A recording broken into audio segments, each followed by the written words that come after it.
So we are going to sell out today, and we are going to do our first My Record Collection video, because everyone has to do them, usually when they're more popular, but we need the views. So we're going to go over the record collection that I have behind me. This is mine. We'll probably get to Joseph's pretty soon if we ever end up getting up to his place to record. So yeah, we're just going to jump right into it. I'll probably only point out things of note for about half of them, just because half of them are just single sleeve black records. There's not a ton to it. Just wanted to point them out to you, tell you to check them out. Alrighty, so the first one is something I got last year, a record store day. It's Aesop Rock's kind of breakout record, Labor Days. It's a repressing. It's just a double LP in one sleeve. Not a huge fan of that format. I really would prefer a gatefold or something, just something that feels more secure. Have a little bit of ring wear on this one, after a year, just because of how thick the two records are compared to the one sleeve. But other than that, everything sounds great. Really nicely pressed record. Really happy to have that on there, just kind of get into the spirit, you know? Next we have one of my prized records. This is Author of Plagues, Teethed Glory and Injury. This is one of my favorite black metal records of all time.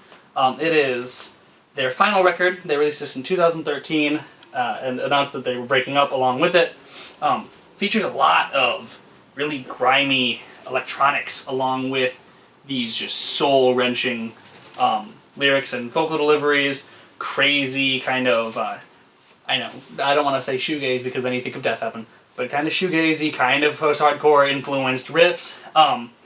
Really good songwriting though, and I absolutely adore this, love this cover photo. It is one of my favorite photos of all time. Really into the whole black and white film noir type deal, being a film major, being a photo major myself. 45 RPM pressed records.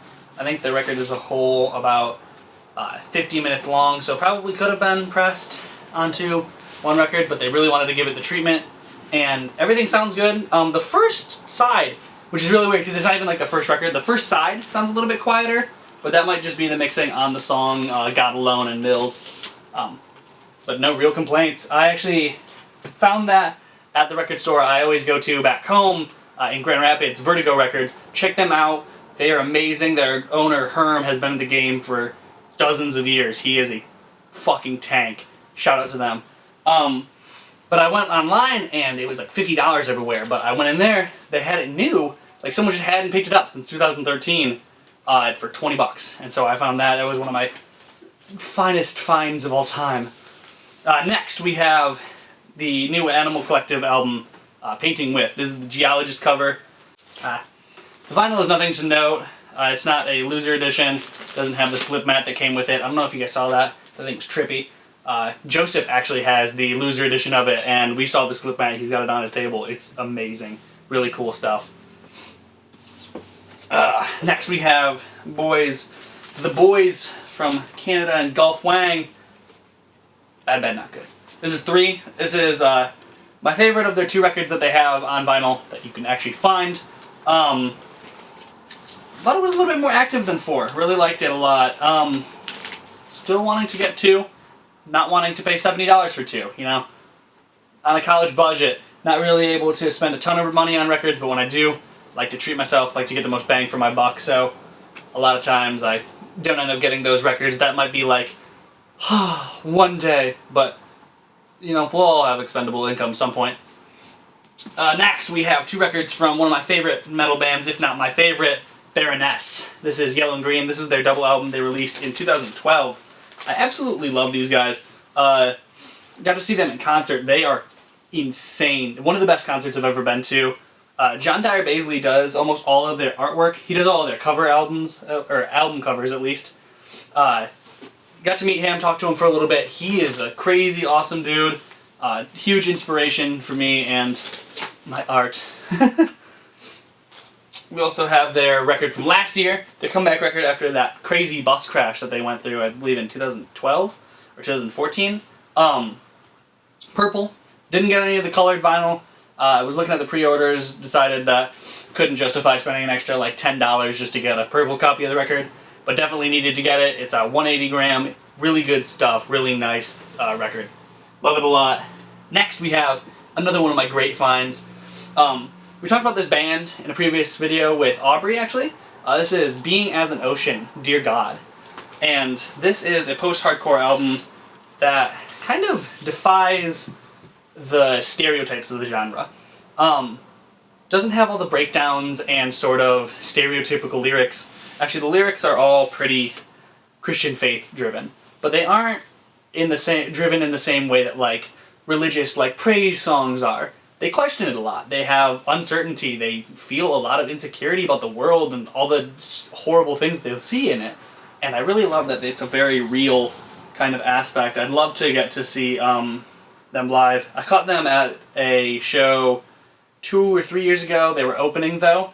Love to see a full set.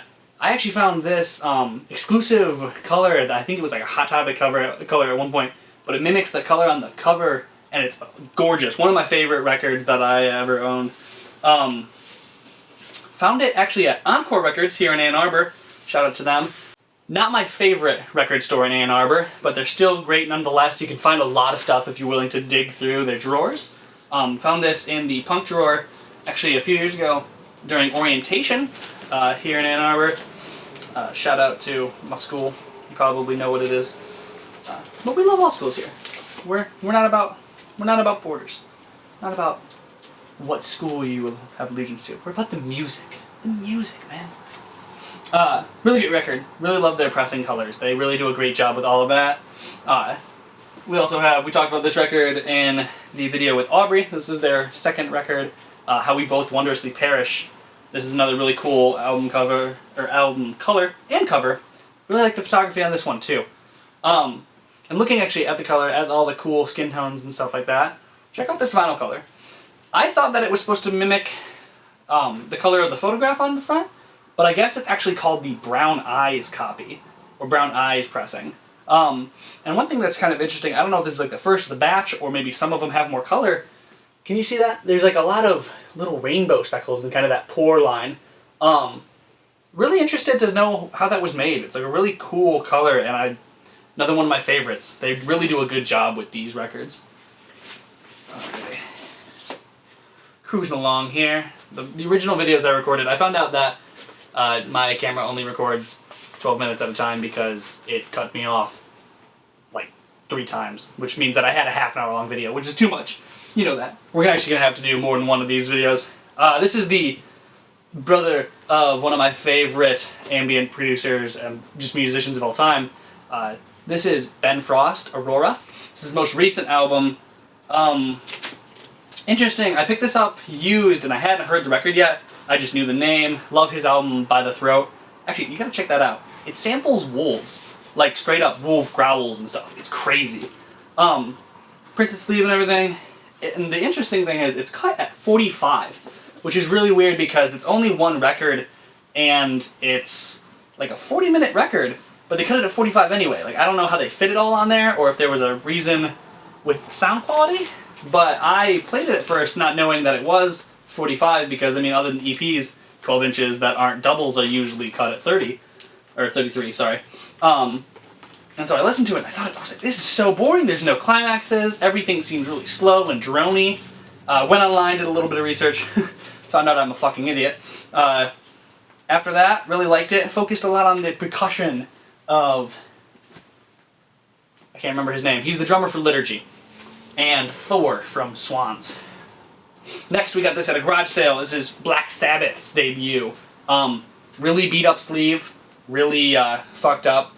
It's a random pressing, it's nothing special, I think it's Canadian actually. But when I opened it up, the record itself was pristine. There was no dust on it, despite the jacket around it falling apart. Gave it a deep clean, sounds gorgeous. Doesn't even have as much crackle as like, you know, those records that you get from your uncle, like the old like Zeppelin, stuff like that. Like it just doesn't have that really awful crackle. Because, I mean, it must have been a really well taken care of, well, I don't really know how it happened, but, you know, have it. Next we have another record that we talked about in Aubrey's video, Bon Iver for Emma Forever Ago. It's back when it was just Justin Vernon. Really plain things. I think this was back before he was on Nope, this is Jaguar. A lot thinner packaging than his other 2 records, which is interesting. but it fits the record. Very minimalistic. Next we have his record Bon Iver, Bon Iver. This is a really solid package. They don't mess around. I think they know that these records are going to take a little bit of abuse. So these are the thickest records I own, or thickest packaging I own, really, in just a normal single record situation. Let's see if you can hear that. Maybe a little bit. There's a lot of crackle when you open it up for the first time, and it's just the really thick cardboard. Have a little bit of a hard time getting the record in and out sometimes, but I appreciate the effort to make sure that the record isn't going to be damaged. I really like that. Shout out to Jaguar. Doing a good job with that packaging. You saw this in the last video, but I never really went into it. This is his newest album, 22 A Million. Picked it up on vinyl about 2 days after it came out. Oh, shit. It's another really thick package. Has a really interesting lyrics booklet along with it. A few more crazy runes and all over the place drawings. Spun it a few too many times when I first got it, and now I'm kind of burnt out on it. But we're going to come back to it in a few weeks and see if it still holds as much mystique as it did when I first heard it. So yeah, I think it's going to be where we wrap it up for this first record video. Probably saw a little bit of an edit in there. That's, you know, where I had to run it, because it'll probably be like 12 and change. Just wanted to say thank you for supporting the channel.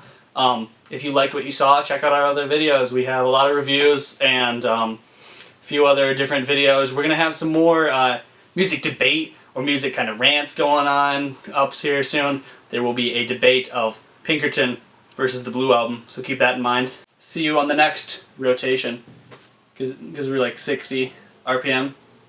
Is that funny enough to keep in the video?